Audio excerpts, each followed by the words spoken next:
kita bersama-sama untuk melantunkan kalimat syukur Alhamdulillahirabbil alamin. Karena kata Nabi Sulaiman, jabatan itu belum tentu nikmat kalau kita belum mampu untuk mensyukuri dan menggunakan jabatan itu untuk keperluan sesama atau keperluan untuk umat yang lain. Sehat itu belum dikatakan nikmat kalau kita belum mampu mensyukurinya. Bahkan harta itu belum menjadi nikmat kalau kita belum mampu untuk mensyukurinya. Lihatlah ketika Nabi Sulaiman alaihissalam, ketika kerajaan yang besar, bahkan bala tentaranya yang begitu banyak, bahkan hewan-hewan tertunduk atas perintahnya, bahkan kalangan jin pun ikut bersimpuh sujud di hadapannya, dan dia semuanya mendapatkan nikmat itu dari Allah Subhanahu wa taala. Apa yang dikatakan Nabi Sulaiman alaihissalam? Hada min fadli rabbi. Ini semuanya karunia Allah, nikmat Allah yang diberikan kepadaku. Untuk apa? Dia berdua untuk mengujiku. Aashkur am akfur? Ataukah saya bersyukur atau saya kufur? Itu Nabi Sulaiman sudah diberikan kerajaan yang besar, diberikan harta yang melimpah, diberikan ketundukan hewan kepadanya, sehingga iblis pun juga tunduk perintahnya Nabi Sulaiman, tapi dia tetap bersyukur kepada Allah Subhanahu wa taala. Intinya kita semua pada hari ini yang diberikan kesehatan, diberikan kelapangan, hartanya, anaknya diberikan kesehatan, keluarga kita semuanya diberikan kemudahan. Mari kita tetap bersyukur kepada Allah Subhanahu wa taala dengan bersama-sama mengucapkan Alhamdulillahirabbil alamin. Salawat serta salam kita selalu sampaikan kepada baginda Nabi Muhammad SAW dengan mengirimkan salawat serta salam kepadanya. Kelak di yaumil akhir kita semuanya mendapatkan syafaatul husna baginda Nabi Muhammad SAW. Allahumma salli ala Sayyidina Muhammad wa ala ali Sayyidina Muhammad. Di dalam hadis dikatakan, ma min abdin yusallimu alayya illa radallahu alaihi ruhi hatta arja alaihi salam. Yang artinya, barang siapa yang masih mengaku menjadi hamba Allah, lantas dia masih mau mengirimkan salam kepadaku, kata Rasulullah. Saat dia mengirimkan salam kepadaku, kata Rasulullah, ruhku dikembalikan kepada jasadku, dan saya mampu menjawab salam umatku satu persatu. Rasulullah menjawab salam kita semua seperti apa yang dikatakan Bapak Kapolres tadi. Assalamualaikum ya Rasulullah, Assalamualaikum ya Rasulullah. Dijawab langsung sama Rasulullah karena ruhnya Nabi Muhammad SAW dikembalikan. Tatkala ruhaninya Nabi Muhammad hadir di tempat ini, apa katanya Rasulullah? Fabi hudurihi hadarat arwahul anbiya wal awliya was salihin fabidzalika tanzilur rahmah. Ketika ruhaninya Nabi Muhammad SAW ada di hadapan kita dan menjawab salam kita, apa kata Nabi? Fabi huduri hadarat arwahul anbiya. Seluruh ruh para nabi, seluruh ruh para solihin, seluruh ruh para wali-wali Allah hadir di tempat ini. Karena ruh-ruh yang baik itu hadir di tempat ini, fabidzalika tanzilur rahmah, maka tempat ini diturunkan rahmat oleh Allah Subhanahu wa taala. Allahumma shalli ala Sayyidina Muhammad wa ala ali Sayyidina Muhammad. Allahumma shalli ala Sayyidina Muhammad wa ala ali Sayyidina Muhammad. Mudah-mudahan kita yang bersalawat tadi mendapatkan rahmat dari Allah Subhanahu wa taala dan mendapatkan syafaatul uzma baginda Nabi Muhammad sallallahu alaihi wasallam. Kenapa kita memperingati Isra Mi'raj ini? Kenapa harus setiap tahun? Bahkan ada yang memperingatinya itu bukan setiap tahun, setiap hari.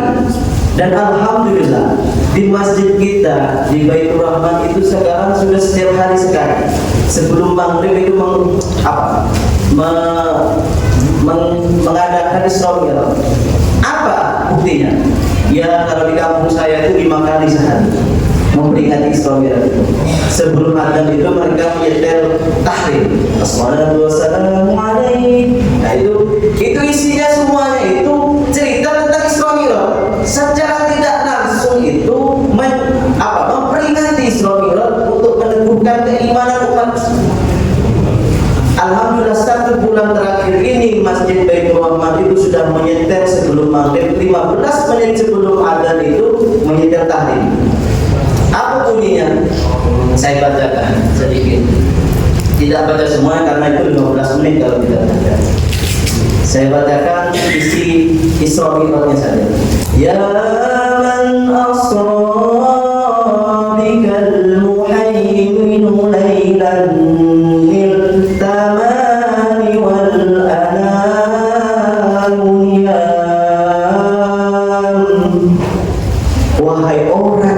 Isrokan. Siapa? Al-Muhaimin, engkau wahai Rasulullah, engkau mendapatkan kemuliaan di saat orang sedang tidur. Fataqaddamta lis-salati fasalla kullu man fis samai wa antal imam. Ketika sampai di Masjidil Aqsa, Rasulullah diisrakan.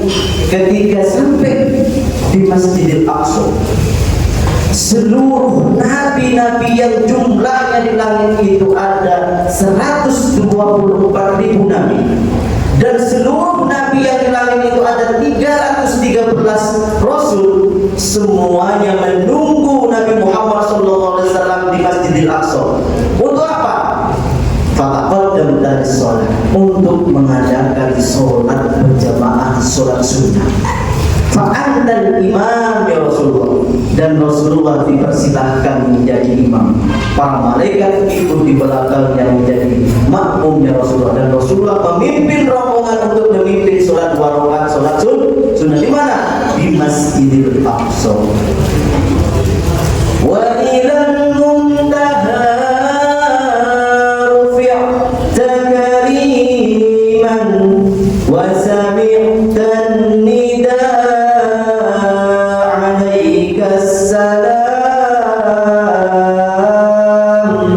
ketika Rasulullah SAW dimi'rajkan ke langit sampai di Sidratil Muntaha, beliau diangkat menjadi orang kariman. Beliau diberikan kemuliaan-kemuliaan, dan beliau wasami'tan tidak, dan beliau mendengar panggilan, suara panggilan alaikas salam, alaikas salam, alaikas salam. Rasulullah mendapatkan panggilan alaikas salam. Siapa itu? Allah, sang pencipta dunia. Ketika sampai di Sidratul Muntaha itu, barulah Nabi Muhammad bisa melihat wujud aslinya.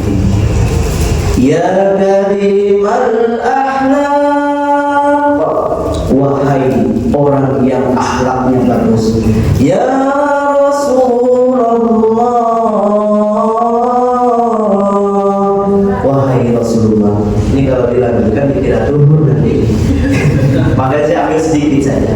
Kenapa Isra itu dijelaskan di dalam surat Isra, dan kenapa Mi'raj itu tidak dijelaskan di surat Isra juga? Al-Isra. Ternyata Mi'raj ini dijelaskan di surat An-Najm, dan dikatakan di dalam surat An-Najm itu ayat 13, walaqad ra'ahu nazlatan ukhra inda sidratil muntaha. Jadi ketika Nabi Muhammad SAW itu ada di Sidratil Muntaha, beliau itu melihat nampak rupanya yang asli. Beliau barulah sadar di sini, beliau melihat wajahnya yang asli, dan beliau menanyakan kepada malaikat Jibril, wahai Jibril, apakah engkau tahu bintang-bintang tersebut? Ma'adri ya Rasulullah. Tapi sebelum itu Nabi Muhammad SAW bertanya kepada Jibril, ya Jibril, kamu umur ya Jibril, berapa sih umur kamu wahai Jibril? saya tidak tahu umur saya berapa wahai Rasulullah. Akan tetapi saya itu sudah melihat bintang terang benderang tersebut sudah 70.000 kali, dan bintang tersebut sudah keluarnya 70.000 kali. Bayangkan, umurnya malaikat Jibril itu sudah 70.000 tahun kali 70.000 tahun. Dan Nabi Muhammad SAW bertanya kepada malaikat itu, ya Jibril, atadri man dzalika najm, apakah engkau tahu wahai malaikat Jibril siapa bintang terang benderang tersebut? Ma'adri ya Rasulullah, saya tidak tahu wahai Rasulullah. Anak dzalika najm, saya bintang terang benderang yang 70.000 tahun sekali muncul di langit tersebut. Ternyata nur Nabi Muhammad tersebut sudah 70.000 kali muncul, dan terakhir muncul itu di saat lahirnya Nabi Muhammad SAW. Makanya di surat An-Najm itulah barulah Nabi Muhammad tahu, nampak rupanya yang asli. Walaqad ra'ahu nazlatan ukhra, dan aku nampakkan rupanya Nabi Muhammad SAW yang asli saat dimi'rajkan dan dijelaskan di surat An-Najm. Kenapa surat An-Najm ini mempunyai istimewa? Ternyata surat An-Najm ini punya sir-sir yang apa? Sir itu sesuatu yang tidak nampak, tetapi mempunyai kemuliaan-kemuliaan tersendiri. Kita lihat ketika surat As-Sajdah pertama kali turun, yaitu ada di surat An-Najm. Kita baca ketika Rasulullah SAW membaca surat An-Najm dari ayat 1 sampai ayat terakhir itu. Ketika ayat terakhir itu kan ada wa'budullahi wasjudu. Itu surat An-Najm, tapi surat As-Sajdah. Ketika Rasulullah membaca ayat 1 sampai ayat terakhir, wa'budullahi wasjudu, seluruh umat di seluruh Makkah itu bersujud kepada Allah, walaupun dia non-muslim.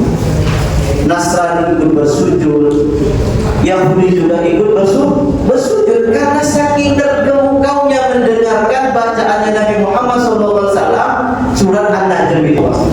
Saking sayangnya Allah kepada perjuangan Nabi Muhammad SAW dan mau menghibur Nabi Muhammad SAW itu, beliau memberikan salah satu tawaran yang tidak pernah diberikan kepada umat-umatnya terdahulu, tidak pernah diberikan kepada makhluk-makhluknya ciptaan Allah sebelumnya. Tetapi ini tawaran Allah diberikan kepada Nabi Muhammad saja. Apa tawaran itu yang tidak pernah diberikan kepada nabi-nabi sebelumnya? Allah menawarkan sesuatu yang istimewa kepada Rasulullah. Apa itu?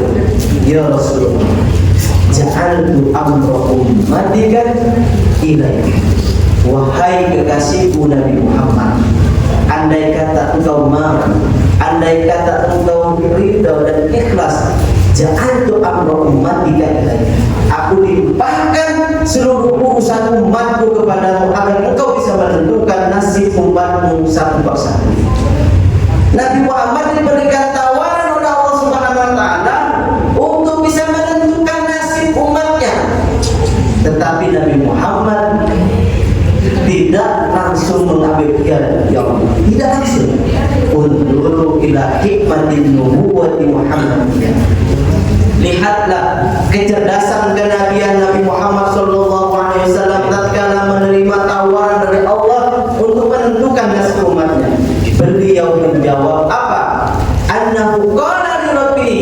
Nabi Muhammad mengatakan kepada Tuhannya, la ya anta arhamu bihim minni. Tidak wahai Tuhanku, engkau adalah lebih maha penyayang, lebih maha pengasih daripadaku, sedangkan aku adalah saudara seiman bagi mereka.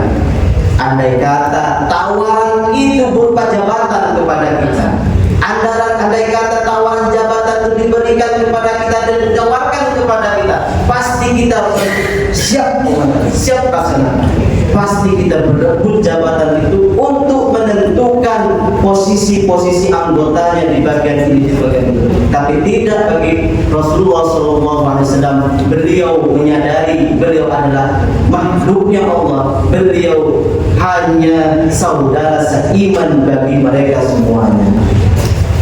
Ketika ketika Bapak Kapolres ini baru datang, kami mendengar kalangan para asatid itu, beliau ini berkunjung kepada pejuang-pejuang yang sudah mendahului kita, baik itu pejuang non-muslim, baik itu pejuang yang muslim.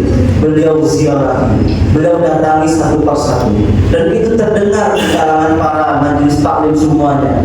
Dan itu mirip-mirip seperti tatkala kami mengadakan studi banding dan kami mengadakan suatu penggalian ketokohan di DND waktu itu. 2 tahun yang lalu kami menggali satu ketokohan yang berpengaruh, salah satunya itu ketika Soekarno diasingkan di Kabupaten DND.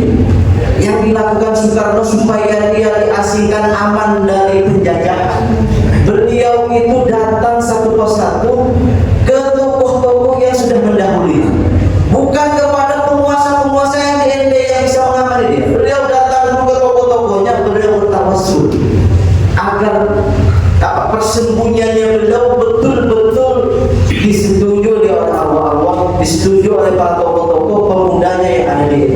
Dan persis yang dilakukan oleh Bapak Kapolres. Dan sampai detik ini, ketika kami pemuda-pemudanya, para asatid, kami berziarah di makam, salah satu makam wali di Cancar itu, sekarang merasa nyaman karena sudah dikerami oleh Bapak. Alhamdulillah. Dan beliau yang menjaga di sana berterima kasih, selalu memuji keberadaan Bapak Kapolres, dan kami juga senang dengan keberadaan beliau. Apa langkah-langkah beliau kok mau-maunya beliau harus berziarah, bahkan beliau rutin, bukan sekali saja pas awal datang, beliau merutinkan. Ternyata saya akan bocorkan ke Bapak, salah satunya orang ketika berziarah kepada pahlawan ada 4, bukan hanya kepada pahlawan, ke siapapun yang telah mendahului kita, orang tua, guru, kerabat kita yang sudah mendahului kita. Ada 4 orang tujuan orang berziarah kubur itu. Pertama, litadabburil maut wal akhirah, untuk mengingat mati dan mengingat akhirat. Itu yang pertama. Yang kedua, saya singkat saja ini. Yang kedua itu untuk didu'ai muslimin wal muslimat, untuk mendoakan orang-orang muslim dan muslimat. Yang ketiga, litabarruki hadari ahli sholat, untuk mengambil barokah tabarukah untuk hadari ahli sholat. Apa hadari ahli sholat? Orang yang soleh. Dan yang keempat ini yang sangat tajam sekali. Yang keempat, li'annahum fi barazihim tabarrukat wa tasarrufat la yusol madamah. Karena orang-orang soleh itu di dalam barzahnya, di dalam kuburnya, barokahnya itu semakin nampak, tasarrufnya itu semakin nampak, dan la yusol madamah. Pertolongan Allah itu sampai tidak terhitung kepada orang-orang soleh yang ada di dalam barzah itu. Dan kita belum sampai ke situ. Dan kita kalau datang kepada orang soleh itu bukan doa Allahumma firlah, jangan. Mereka itu jangan doakan alhamdulillah dosa, bukan. Allahumma yu'ti jalan. Allah angkatlah derajat orang-orang soleh yang sudah mendahului. Kalau kita sudah percaya itu, maka keberkahan tabarruk yang kita lakukan itu akan menolong perilaku kita. Akan seolah-olah kita itu mendapat feeling yang baik. Jangan lakukan itu, jangan lakukan itu, berangkatlah ke sana. Ada bisikan-bisikan itu, dan saya sudah melakukan. Apa dalilnya? Saya kasih dalil, karena saya ini salah satu peneliti kajian-kajian keilmuan. Saya salah satu ketua Rijalul Ansor yang menjaga literasi keagamaan, khususnya amaliyah. Dan saya meneliti itu di dalam hadis Ibnu Ahmad itu, atau Abdullah bin Abbas menjelaskan, inna a'malakum tu'radu ala aqwali bikum wa asyairikum minal amwal. Sesungguhnya amal kita itu semuanya dinampakkan kepada kerabat-kerabat kita yang sudah mendahului kita. Semua, andai kata kita ini semuanya, perilaku kita ini tidak baik dan dinampakkan kepada orang tua kita yang sudah mendahului kita, apa yang dirasakan mereka? Apa yang kira-kira dirasakan mereka di alam kubur sana? Apakah barokahnya? Apakah tasarrufnya semakin nampak? Apakah pertolongannya yang semakin bertambah? Atau kesengsaraannya yang bertambah dengan perilaku kita yang tidak sesuai dengan ajaran-ajaran orang tua kita, ajaran-ajaran guru-guru kita? Makanya ketika para ulama menjelaskan itu, kita ini harus berhati-hati ketika mendapatkan wejangan. Kita harus melihat apa yang kita lakukan sebagai polisi, apa yang kita lakukan yang sudah mengemban amanah baju coklat ini, yang mempunyai jabatan-jabatan ini, kita harus lakukan dengan sepenuh hati, karena itu dilihat oleh pendahulu kita, khususnya yang pertama keluarga kita, guru-guru kita. Semuanya melihat itu. Maka apa yang dilakukan Bapak ini, Bapak Kapolres, ketika mengajak rekan-rekannya untuk mengikutinya, untuk selalu ikut, karena itu juga menambah wawasan. Selain menambah wawasan, juga mengecas keimanan kita untuk mengikuti langkah-langkah para alim ulama. Kalau mereka mengiyakan dan kami yang berjuang sekarang, dan apa yang aku cita-citakan itu semuanya bersatu, maka turunlah kemudahan-kemudahan apa yang kita lakukan. Insya Allah. Namun kami selaku masyarakat dan kami sering mengisi di majlis-majlis taklim sudah berkeliling, kedatangan Bapak selama ini diapresiasi positif, bagus semuanya. Dan mudah-mudahan kegiatan ini, andai kata Bapak diizinkan untuk berpindah tugas, mudah-mudahan kegiatan-kegiatan positif ini akan dilanjutkan oleh setelahnya Bapak. Karena ketika, mohon maaf, ketika istama'al abid wal alim fi siratil mustaqim, ketika berkumpulnya orang ahli ibadah dan orang ahli ilmu di jembatan sirat itu, apa kata Allah? Allah mengatakan kepada ahli abid, ketika masuk orang ahli ibadah, orang yang menjaga sulapnya, orang menjaga keimanannya, dia ibadahnya bagus, dia ada di atas siratul mustaqim itu, di sirat itu. Apa jawabannya para malaikat itu?